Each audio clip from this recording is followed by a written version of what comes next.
Welcome back to the Three Parallels podcast with your host, the Dr. Jason Branch, where we rediscover who we were, who we are, and who we're trying to become. And today's guest, listen, I got family coming on, y'all.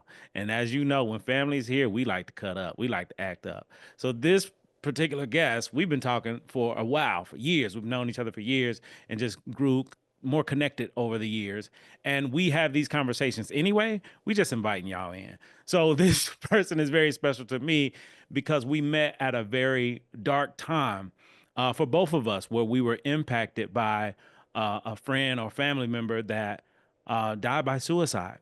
And it was impactful for both of us in different ways. And we didn't even know the connection within the connection because of community, because of the village, because of family, because of culture, the whole nine. And that, although that event happened, we grew because of it, personally and professionally. So I wanted to bring her on so she can share who she is, who she was, and who she's trying to become. So, ladies and gentlemen, I welcome you, Miss Alicia Brown. Welcome to the show, baby.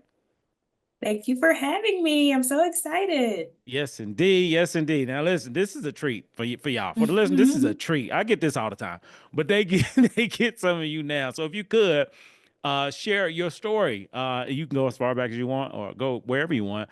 But what's your story? How would you introduce yourself to the listeners? I am an Alabama girl living in the Georgia world. Grew up in Mobile, Alabama.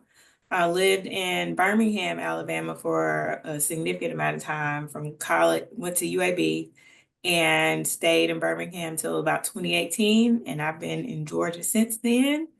It's funny because when I worked in the mayor's office, Atlanta always got a bad vibe. It was like, oh, you don't need to go there to be successful, and you can do great things here, which is true, but Atlanta has opened so many doors for me. I just, in a short amount of time, I just can't even describe it. So, PR professional, I've been doing that for, oh, 17 years. Doesn't even seem like I've been a working adult that long. Um, Virgo, aka overthinker, and also a recovering undercover overlover, as Erica Mm. Badu says. Ooh, let's. I think this is where we're gonna start. So let's just go there with Auntie Badu. So recovering, which means that's who you once were, but you've outgrown that version of you. So if you could share like those two versions, who you were and who you are now, and how'd you get here? Well, as my therapist says, because I am in therapy, been in therapy for a while, she said the dating world is like a swamp. And she's like, if I could just come in and scoop you out of that swamp with all these frogs you've been kissing, I wish I could do so. But she said, you got to just keep kissing these frogs till you get to your prince. And so Mm, here lately, it's kind of, I think, a mix between solitude and having like a healthy dating relationship, to where I realized that, one, a lot of the guys in the past that I was just overperforming for, like, please pick me, please do this. Like, I'm that girl. Like, I just need you to see it. And then having somebody to love you correctly, and where it's like, okay, this ain't hard. My heart mm. ain't racing. Like, I'm not worried about, okay, he didn't call me in 30 seconds. Like, none of that. Yeah, So it's just, and then realizing in between that being by yourself ain't the end of the world. Of course, you want partnership at the end of the day, yeah. but solitude ain't that bad either. So Mm. realizing that, okay, yeah, you want to be with somebody, but at the end of the day, being by yourself ain't the end of the world. Yeah. Wow. That's huge. That's huge. You Hmm. are already hitting folks in the head with a honey bun. Please know that. Please know that. So I'm curious this trajectory, because it sounds like evolution. And I remember when you were in that Hmm. old space where you were. Like, what Hmm. are some of the steps that you would recommend for people, like everyday people, to make a pivot? Because that's what it sounds like you did. Like you saw things Hmm. different. You had support. You was in therapy, and you made a pivot. And now it seems like life is a lot healthier for you now than it was in the past. Well, you just kind of have to recognize those patterns. You have to recognize those, pay attention to those palpitations, because sometimes that palpitation can be trauma, and Uh-huh. sometimes this can be like, okay, when you feel that feeling, it's like, am I repeating what I've done before? And this is about to go back down that same path. Because I think about the person that I've been dating here lately, like, consistently calling, following through with plans. Like, there's no way that I could go back to dating anybody that did not do those things like I did Mm, before. Where I'm yeah. like pulling at, like, can we please go here? Like, you don't have to do nothing, just show up. I already got the ticket. Like, none of that. So Yeah. I even recently had, and I hate to even give him attention, but I had somebody who did me kind of dirty recently reach out and send me pictures of a house he recently bought, Hmm. with him, holding the key, and it has a house with a pool. And so I saw those pictures and I was just not moved because I did this. I was like, well, I'm in my own house right now, so I don't know, second home at that. Yes. So I don't know why you felt like you sending me pictures of your house that you probably got with the job I helped you get, Ooh. because I helped you with your resume. Ooh. Uh, that, like, I was just unmoved. So it's just like you're doing stuff that I've already done. So it's just like Mm. you have to, at this point in my life, you have to make my life better than what it Okay. is. You got to Okay. meet me right here and take me up. Like, you Yeah. can't bring me back down here. Oh my goodness. Ooh, this is powerful. This is so powerful. So what was it like? How did you get to that place of I see life this way. This is my Hmm. norm. This is what I know. This is what I believe. This is what I do.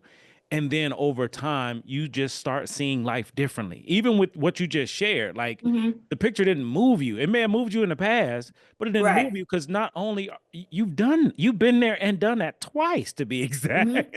Hmm. Like, how did you make these pivots to become this version? Because you on another level now. You just have to get fed up. Like, you just have to get fed up with being done, being what my friends call breadcrumb, like, a text message here, or I'll let you know with plans, and just like bare minimum effort, bare minimum. Mhm. And Yeah, I know the dating bar is like in hell nowadays, but just certain things, it's just like, I don't have to put up with this. mm, Just know I don't have to put up with this certain stuff.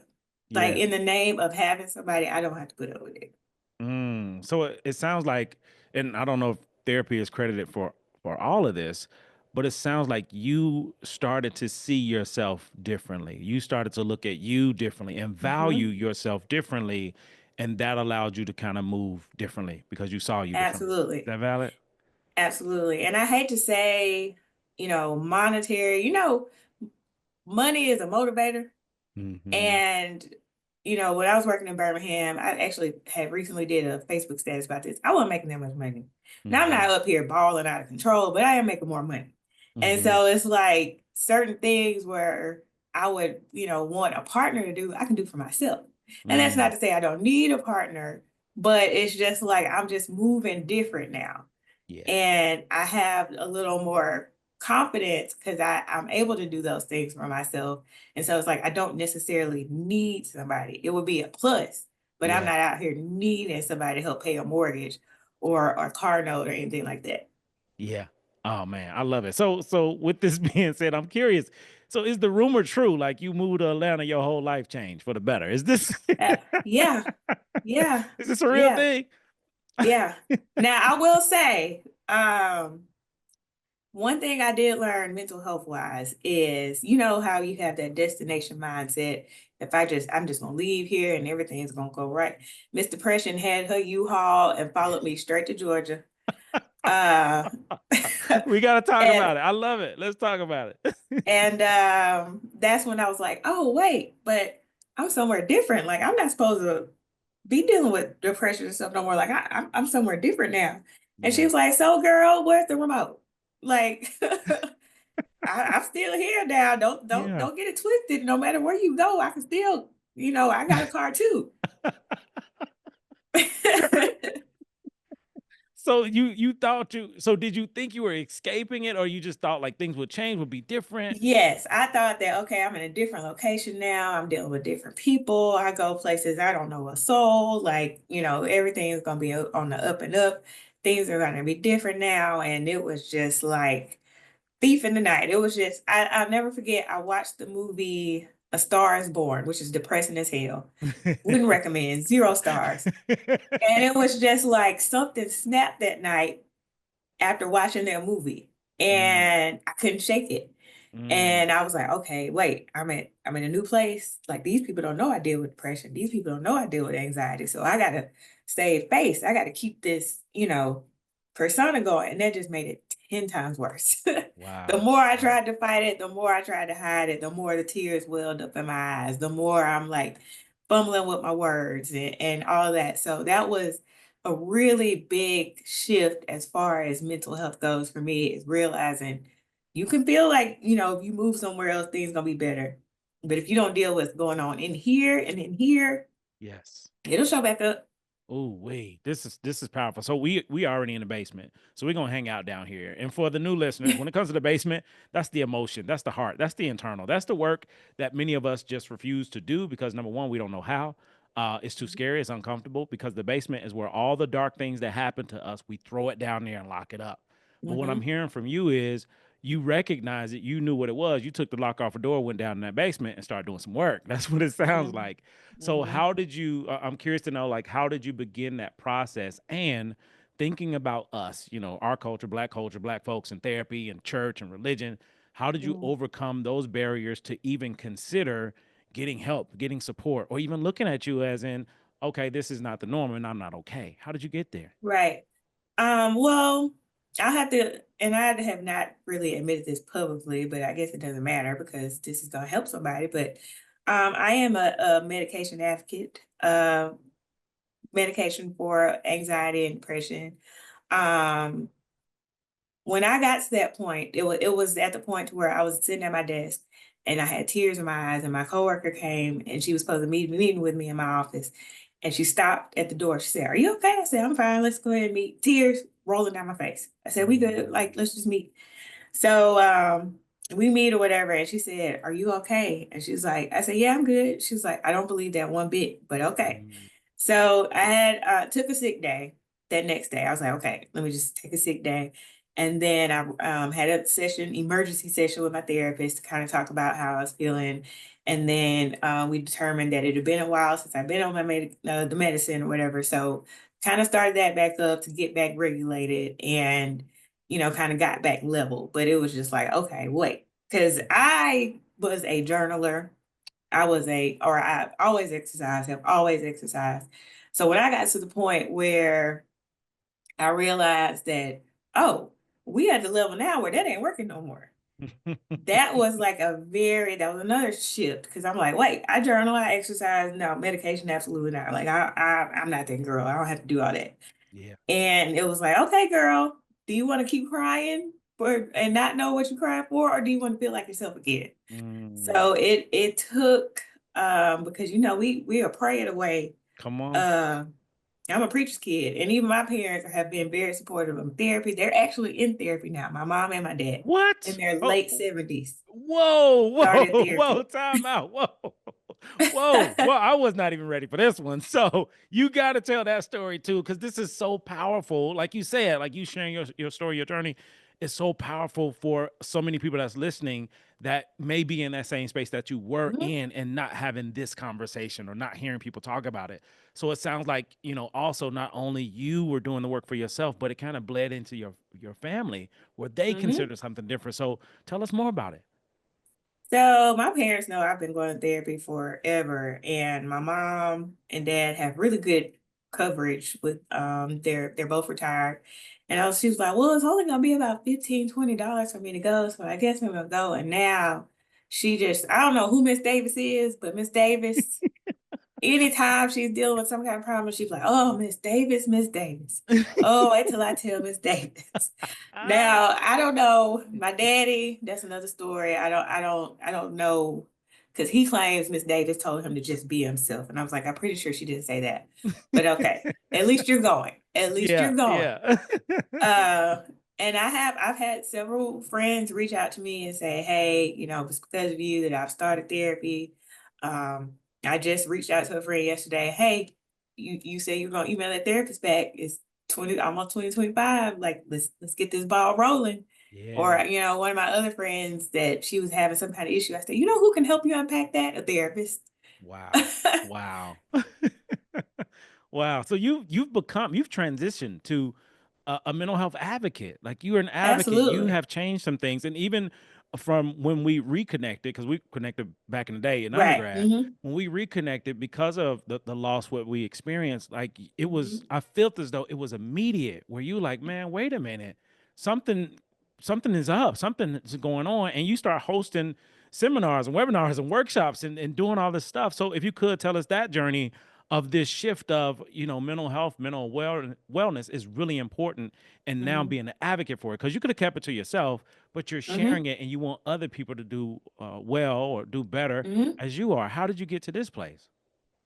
Well, it's one, I know how it feels. And it's not until you have been in absolute rock bottom. And I think a lot of people suffer because they feel like nobody will understand how I'm feeling.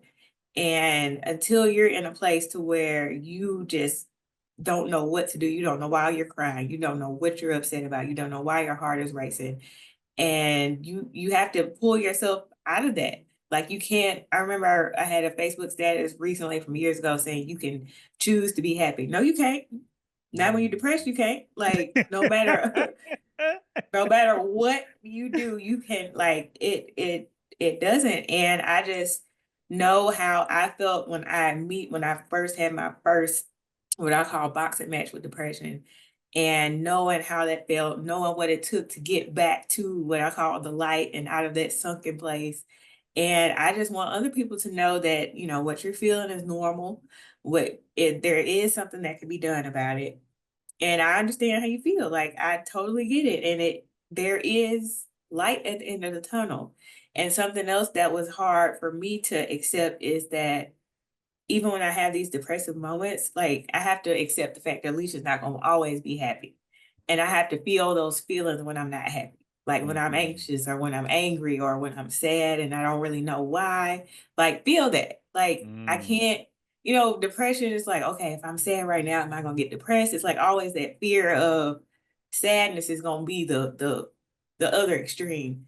And Yeah. so just kind of navigating that and just, telling my story and helping other people. Yeah. Wow. Wow. That is incredible. And it sounds like you've developed some emotional intelligence as Mhm, well, where knowing mhm. how you feel and being okay with how you feel, which goes against our culture more often than not. Absolutely. It goes completely against it. So, how were you able to overcome the stigma and barriers and beliefs about therapy, mental health, and wellness, and to get to a place where you're starting to look at your emotions and actually spending time in the basement versus don't go down there, don't touch that, don't talk about that. My life depended on it. Ooh. I couldn't I work in the public. I have to be on camera a lot of times. Like I can't afford to hold inside what I'm feeling. If I'm not feeling good, I'm gonna phone a friend. I'm gonna Hmm. reach out to my therapist. I'm gonna take my medicine like I'm supposed to. I literally can't afford to not do what I need to do to take care of myself mentally. You eat right, you exercise, you have to do you have to do that mental exercise too. So Yeah. that's why I know what it's like when I hit that rock bottom. Hmm. And, you can have a misconception about like suicide. I feel like is people like, oh, I'm gonna go kill myself. Like it could be a subtle thought as I wonder how people would feel if I went around no more. Like just a little Mm. whisper like that.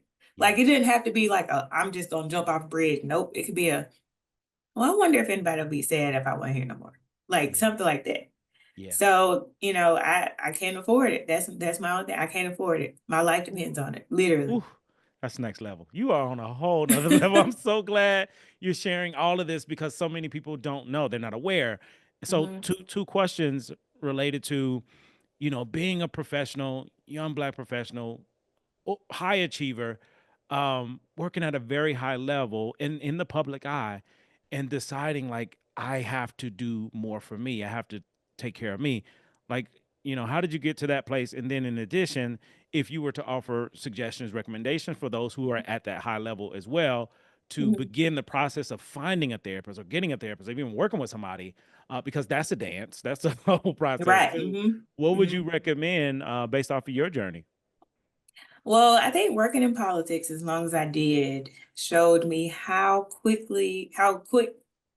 somebody can be replaced. Ooh. There was a time when someone who was working, I'll just say working for the city in a prominent role, died, and that day, and they were talking about who was going to take their spot, and body probably wasn't even cold yet. Wow. And Wow. so I always think about that when I say, okay, like today, I wasn't feeling that great. I said, I'm gonna take a sick day. I never hardly ever take a sick day. And part of that is because I was under so much pressure at City Hall to where it was like, you can't miss nothing because the mayor gonna always got something going on and you can't miss it. So it took me a while to be like, okay, what I'm gonna take a sick day today. Or I'm not Hmm. feeling that great, I'm gonna take a sick day, or I'm gonna be remote. So I would say just kind of leaning into working. If you're not used to working into time to yourself, if that looks like putting on your actual work calendar appointment, and that's just 30 minutes to yourself, Mm. or taking the time to look at like therapy for Black girls. That's how I found my therapist. Taking some time to browse therapists. Now I was recommended that my friends do like a consult, but I was also told that like a session would probably be even more beneficial and then just doing an initial consult. And if that person isn't for you, that means there's another therapist out there. Just because one doesn't work doesn't mean you don't need therapy. Oh, That oh, means hold time. You dropping bombs. You dropping bombs. Could you say that again? just because one therapist does not work out does not mean you're cured and you don't need a therapist. Wow. Real Now quick, you we may got to not pause. need a therapist, but just Uh-huh. because it's one person y'all don't mesh, that does not mean that you do not need therapy. Oh my God. We And got to it's pause. only going to work as much as you're honest. You can't be up there like, I'm straight, I'm good, Mm-hmm. everything's Yeah. fine. Nope. You gotta let it all out. That is their job to hear the good, the bad, the ugly. Oh my goodness. You are dropping gems. And we gotta take a moment here because what you said Hmm. is so powerful. Because for so many people who overcome all that they have to overcome just to make a call, just to shoot an email, Hmm. it's a lot. It's vulnerability. Hmm. It's uncomfortable. You're breaking stigmas. You're breaking culture and beliefs and Hmm. tradition. Like it's a lot. So when that happens and it doesn't work out as planned, it is easier to just say, "Oh, I Right. don't. It ain't time. I don't need it," or whatever Hmm. the case may be. And Hmm. you're like, Mm-mm. You gotta keep no, that means trying. keep going, keep going." And the equivalent of that, and I just want to talk about us because we got to talk about us is for many of us, when it comes to therapy, it's only you get one shot, you get one chance. If it don't work out that one chance, then I'm done. However, we Hmm. give McDonald's more respect than that. McDonald's, we still Hmm. going. That ice cream machine ain't worked since '97, and we Hmm. still keep going. We have a bad experience, we still keep going. But with therapy, is one chance and one shot. And what you're sharing to me, it's a disservice if you feel as though okay, it didn't work out as planned. That's it. I'm done, and it's a disservice to you as the person because I look Hmm. at finding a therapist as far as a good fit is just like dating. You gotta, Hmm. find that fit. Like you said, kissing a few frogs. Like sometimes you got Hmm. some therapists that's some frogs out here. Hmm. And so you got to kiss a few of them to find what's a good fit. But once you find that good fit, you can flourish. And it sounds like for you, that's exactly what happened. You found a good Hmm. fit and you've been flourishing ever Hmm. since. Yeah. Yeah. So it's been uh life, like I said, life changing, just doing a lot of unlearning. It's a lot of things that you're grown up to learn and kind of programming your mind, and that therapist was like, you don't have to do that, right? Or that's not how that is, right? No, you got to give us It- some examples. What are some of like those rules or laws that you used to live by from that culture, and then you changed okay, it? so my first ever therapist was very Christian based. Okay. Hmm. Hmm. um Good therapist. She was the one that helped me realize that my mama don't know everything. So I will give her props for that. Um, but as far as intimacy, sex, it was like if that topic came up, clutching the pearls. Or, Really? that's or I had a lot of negative um thoughts about sex or how I felt about myself and sex. And I was told that that was the Holy Spirit telling me that I shouldn't be doing it. Mm. And my current therapist, I told her about that experience. She said, "Do you want me to sex shame you? Like, what do you want me like?" She was like, would you like for me to sex shame you?" She was like, that's not true, right? Because I used to Mhm. believe like I was gonna burn in hell, like fornication, you gonna burn in hell, like you laying in the bed with a man on Sunday, like that's absolutely no, God finna slam the gate closed. And it took a long time for me to like be like, okay. yeah, you need to be careful out here, but no, like God ain't down here with a video camera ready to smite you because of that. But her being my first therapist and at my first experience, I could have let that, you Yeah. know, rule my life. And I'm Hmm. glad that, she's a lot more, she's gonna tell me like it is. She ain't gonna be out here like just go do whatever you want to do. But, she was like, I'm not gonna sex shame you. Like that's not Yeah. what we're gonna do here. Yeah. Wow. Wow. So it seems like there was a lot of shame, guilt, and judgment around sex, Mm-hmm. and Mm-hmm. I can agree with that as well. Growing up in a black family, black household, like we're Mm-hmm. not talking about it, but if we do talk about it, it's going to be judgment, shame, guilt, and Mm-hmm. telling you what not to do, but not the Mm-hmm. how. The Mm-hmm. how is not really discussed. It's just like don't Right. bring nobody pregnant, don't come home with no Right. babies, Mm-hmm. but the how is not discussed. Mm-hmm. So I'm curious to learn more about just these cultural beliefs and identities that you had to overcome because this is Mm-hmm. like this is deep. This is deeply Mm-hmm. rooted. We're talking about religion and spirituality and God and Mm-hmm. sex. Like, how did you face it and then decide or even question, like, yeah, my mama told me this, but now, I see something different. And to be able to Mm-hmm. own that, like, how did you make that transition? Well, I had to give you credit because you remember I sent you my little list of guys I dated in the past, and you showed me a pattern, and my pattern was talking to my mama about a lot of uh, stuff. Now my mama is no prude. Let me get that. She is one of a kind. So hmm she ain't gonna keep it 100 with me. Love her to death. hmm She been married 50 plus years. So she don't know Yeah. about this dating game or nothing like that. Yeah.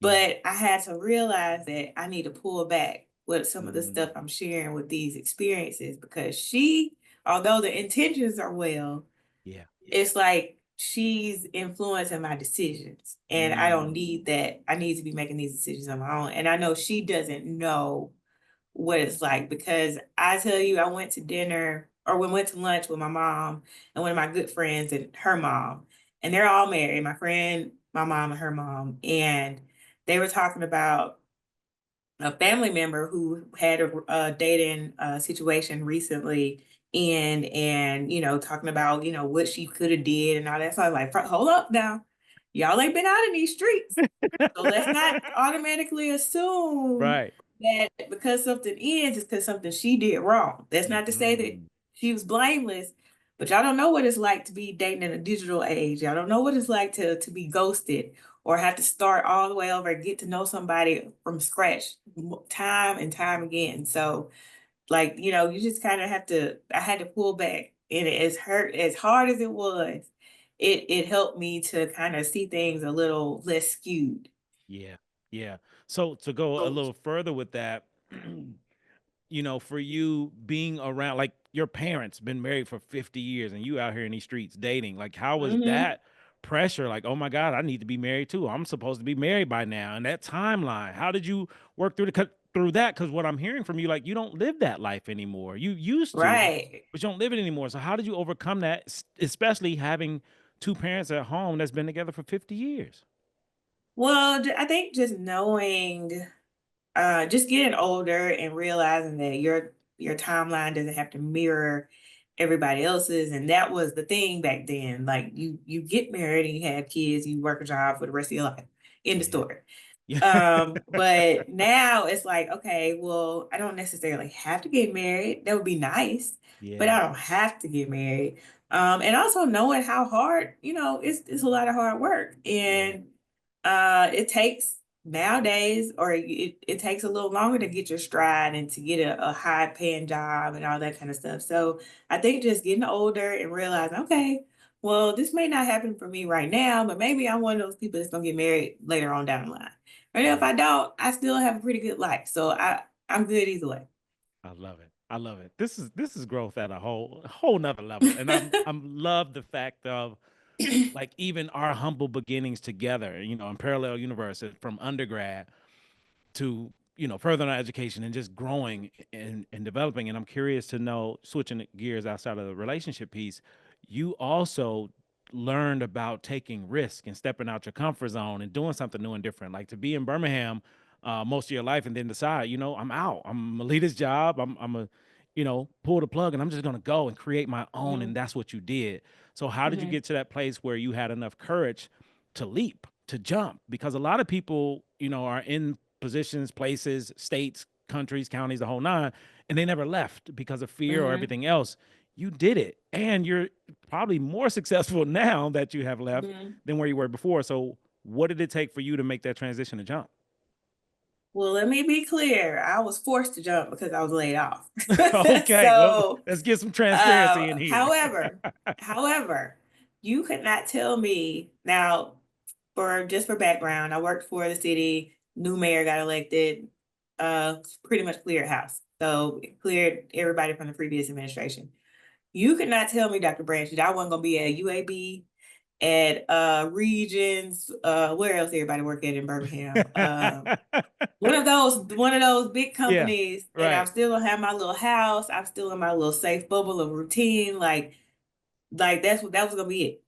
And it didn't work out like that. Like I'm applying, I had a spreadsheet of jobs Mm, from what the job was, when I applied, what was the application status, everything. And so by the time I got the interview for DeKalb County, it was like after I'd already gotten two no's from interviews. So I'm like, all right, I'm just go up here to Atlanta, whatever. At that point, I was overdoing interviews and I was like, and I ended up getting the job. And I was like, wait, I wasn't supposed to be moving.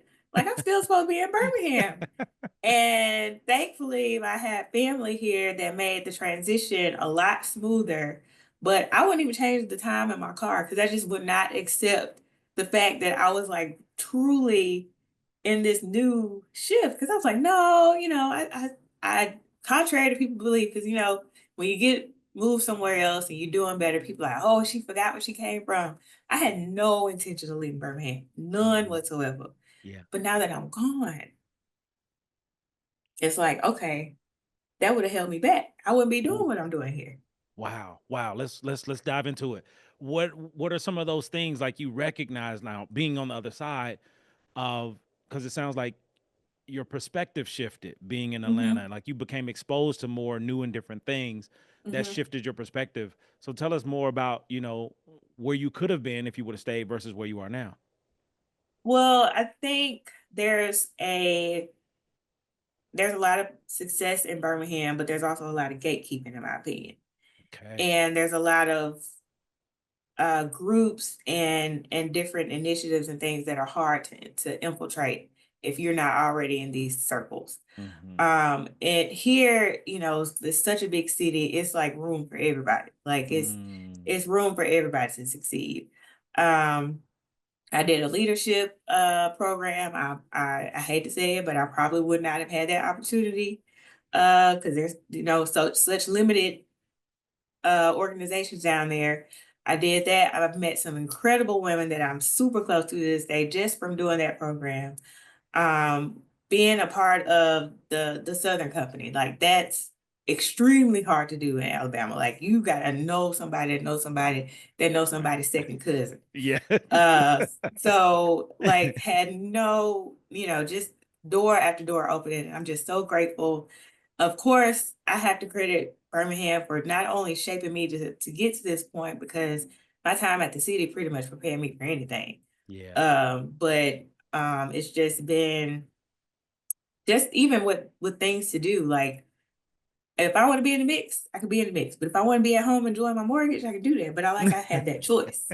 I can go to a concert on a Wednesday night and come back to my house afterwards. I ain't gotta Yeah. drive back to Alabama. I ain't gotta get a hotel room. True So story. it's just things like that that have made it look like, okay, I can see myself being here a little while.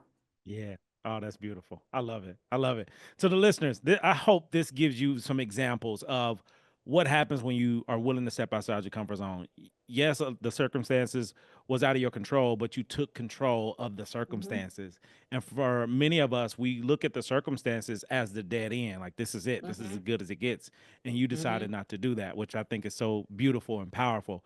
So I want to switch gears to some rapid fire questions to dive in to keep the conversation going because you are blessing me. So I know the audience is being blessed. All right. So if you were to describe three versions of yourself, who you were, who you are, who you're becoming, your old self, current self, future self, how would you describe those three women? Ooh, okay. Old self, afraid. Current self, not as afraid. Uh, and then future self, more of a risk taker, even I, more of a risk taker. I love it. I love it. Ooh, let's get it. Okay. What would you say is your most proudest moment or proudest accomplishment? Um, hmm. Here recently, I had a friend of mine send me Instagram post where this local business here was looking for somebody to do PR and marketing for them. Hmm. And they were looking to pay somebody. So she was like, well, you should try. And I'm like, well, I have never done like no private consulting like that, but I was like, I'll try. And so I reached out to them, set up a meeting. I made a little PowerPoint presentation. I don't have no website. I don't have no nothing. I was just like taking a raw chance out here. And so they hired me. Shout out to Black Coffee Company. Okay. They hired me. I didn't have a whole lot of time they had a festival coming up and some other things that they wanted to promote. And so I was like, Lord, I don't have much time. I hope I can give them what they need. And it was just like, how you don't gas yourself up, but everybody else does. And it was like, Uh-huh. you can do that. What are you afraid of? So I was able to get them like some media time, some radio interviews and things like that. And so they were like very happy with, the results that I was able to give them. So I was proud of myself for like going in just blind. Like I don't know how I'm gonna accomplish this, but I'm gonna try my best. And that's what I did. Wow. Wow. Where did you get this fearless mentality? I'm sure that's not the norm. Like, how did you just get to It's this place of not. like, Like my mom, my mom used to call me and my cousin, because we were the same age. She used to call us scary Marys because we just be like tensing up when we used to have to go somewhere and talking to people. But it's just like you said, just like I said before, just being fed up with how you used to be. Like earlier this year, I was going to the movies, taking myself to the movies as part of my self-care. Had a blowout on I-20. Um, and so I had to get a new tire. And then the next day, I was already sick and found out I had the flu. Not Mhm. any point at that time did I get upset. Did I cry? Like I was just like, okay. Like I went to the tire place and he was like, well, you need this to fix the tire. I was like, all right, how much that cost? Like Yeah. whatever you gotta do, bro. Just Yeah. fix it so I can go home. And normally I would have had to fall apart, but it's just like I just Mm, don't have the energy. And that's not to say I don't fall apart all the time. I just don't have the energy to put in those buckets of fear and getting upset. It's just like it is what it is. yeah. Growth. I love it. I love it. Who would you say is or was your hero or shero? Hero or shero? Um, and I always say my mom, of course. She's a resilient little firecracker. Uh she will help anybody. She has changed lives as a retired social worker. Literally changed lives of the people that she's worked with. So much so she recently walked her and my dad walked one of her former clients down the aisle when she got married. Wow. Because Wow. she was like a mother figure to her. She's forgiving, very much more forgiving than I would be because I'll catch attitude and I can call her back 30 minutes later and she'll answer the phone like ain't nothing happened. Like she does not Mm, hold grudges like I would. yeah. Um, and she's resilient. Like she got a lot going on. A lot to Yeah. her fault for not having healthy boundaries, but hopefully Miss Davis will help her with that. Uh but yeah, she's like a lot of what I do is I think about her. When Mm, I'm showing somebody kindness or how I respond to something, or if I'm going somewhere, I always hear, were you dressed? Did you have on what you're supposed to have on? yeah. That's beautiful. Shout out to Mom Dukes. Shout out to her therapist. Shout out to your therapist. Okay. Just want to shout out all these amazing people doing some amazing work. If you were to describe a word, phrase, memory, or moment that has stuck with you personally or professionally, what would that be?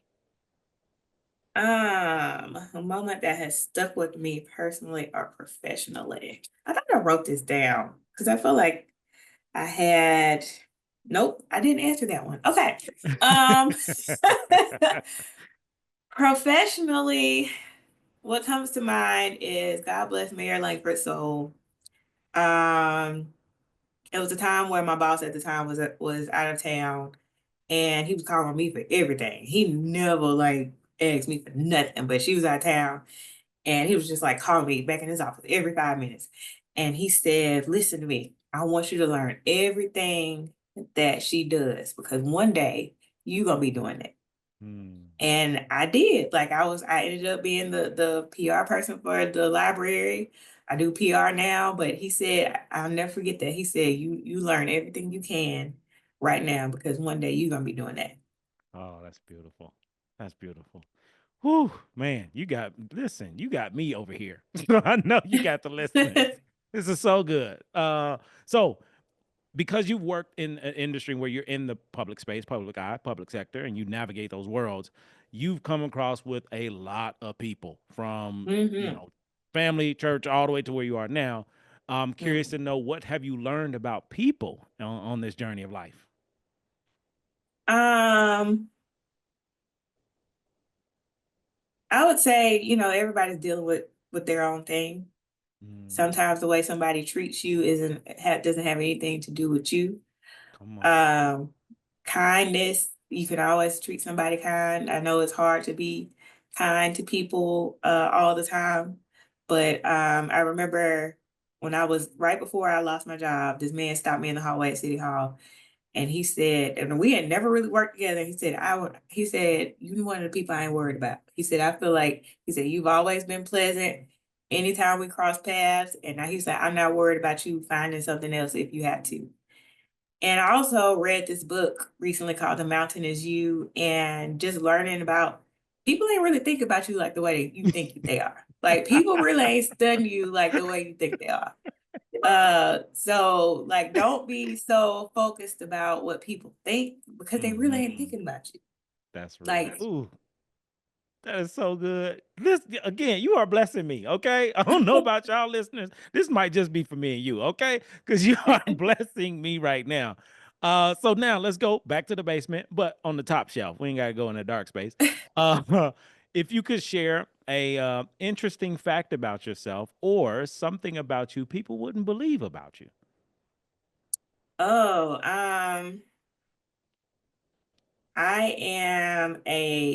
I'm very critical of myself. I know sometimes people feel like I exude confidence and I'm just very full of myself, but I'm like my biggest critic. Like, how long I was on this camera before you started this meeting to make sure everything was in place, the lighting was good. Like, I'm just very particular about stuff, but I'm trying to relax on that because it's a little OCD.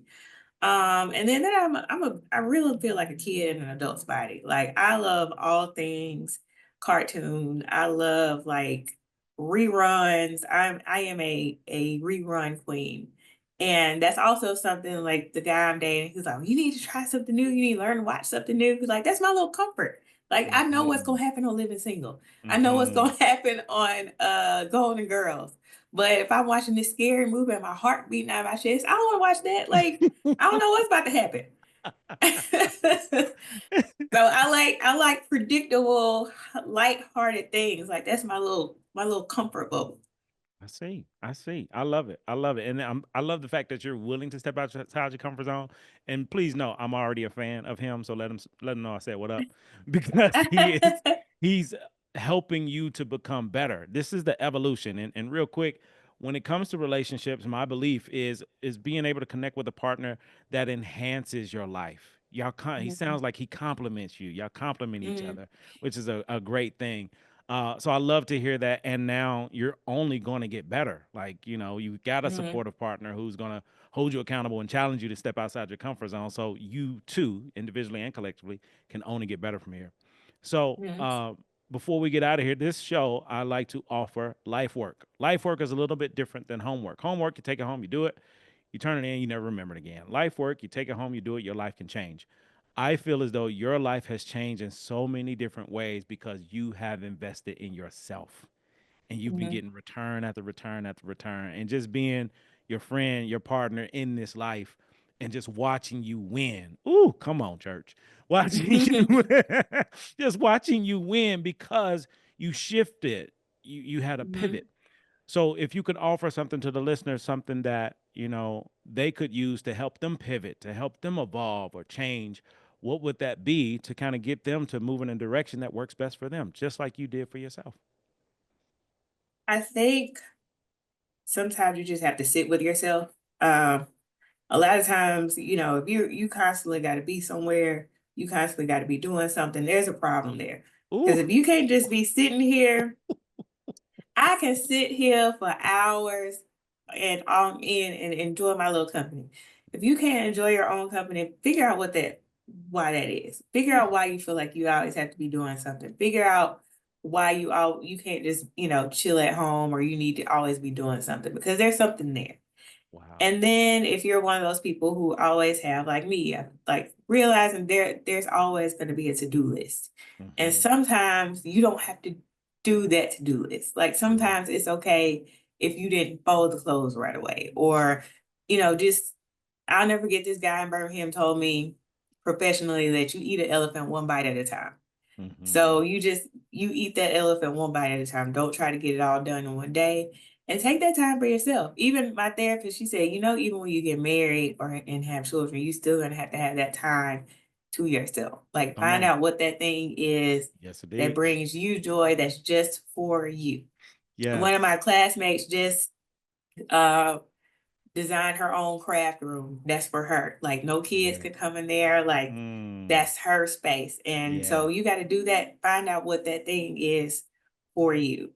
And know that, this the holidays, this can be a really tough time for a lot of people. No matter how bad things get, it will get better.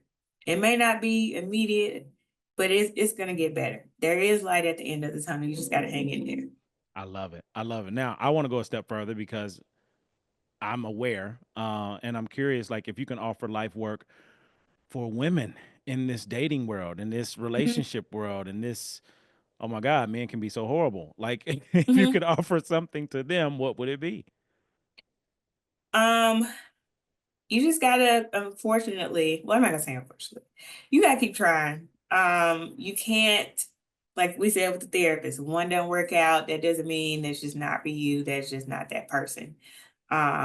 You just gotta keep trying, but you also have to recognize, okay, if I'm reaching this same dead end, is there something I can do differently? Is there something I can change differently?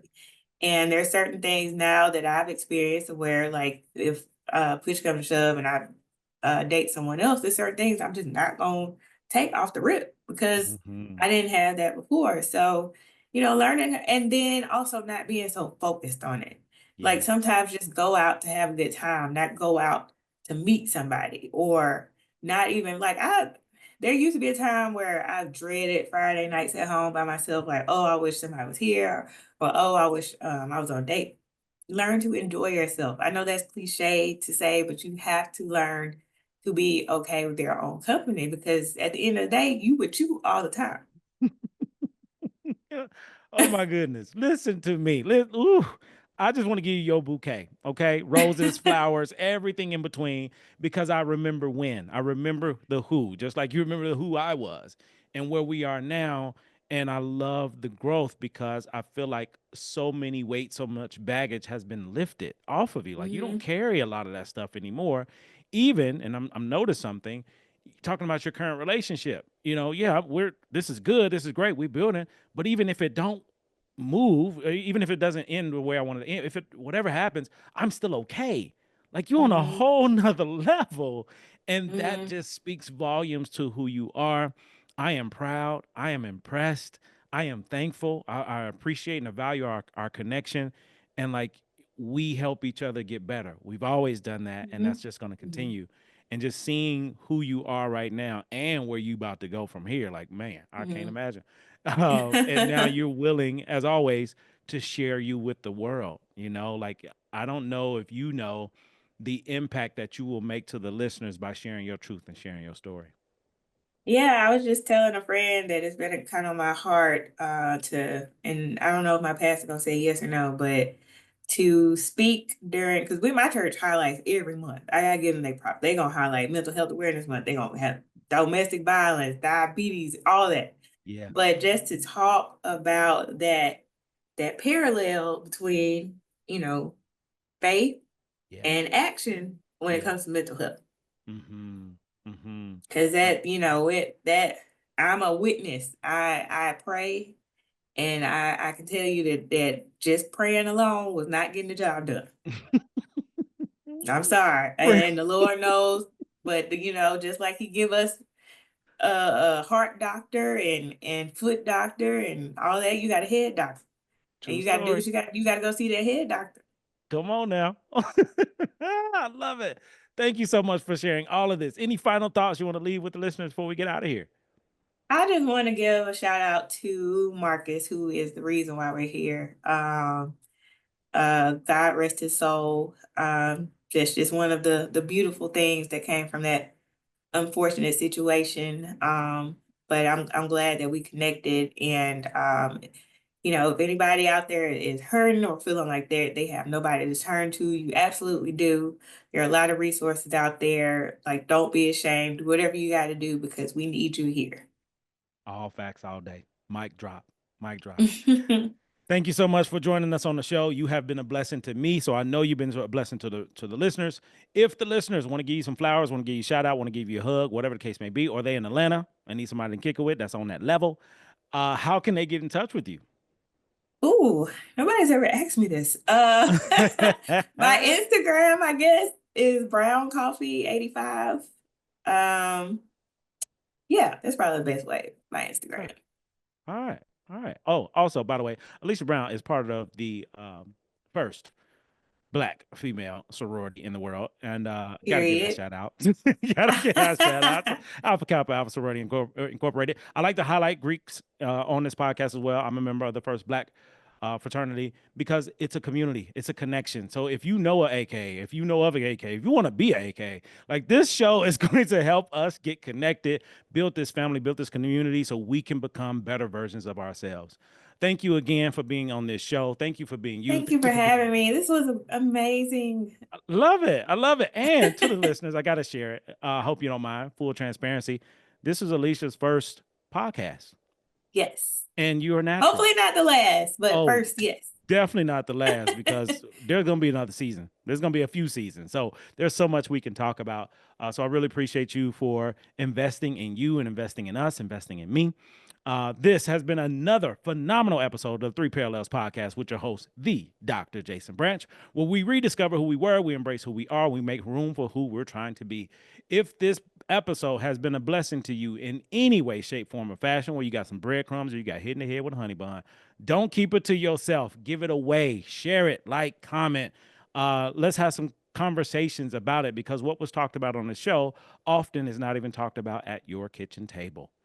Have a great day, Absolutely. great morning, great life. Good night.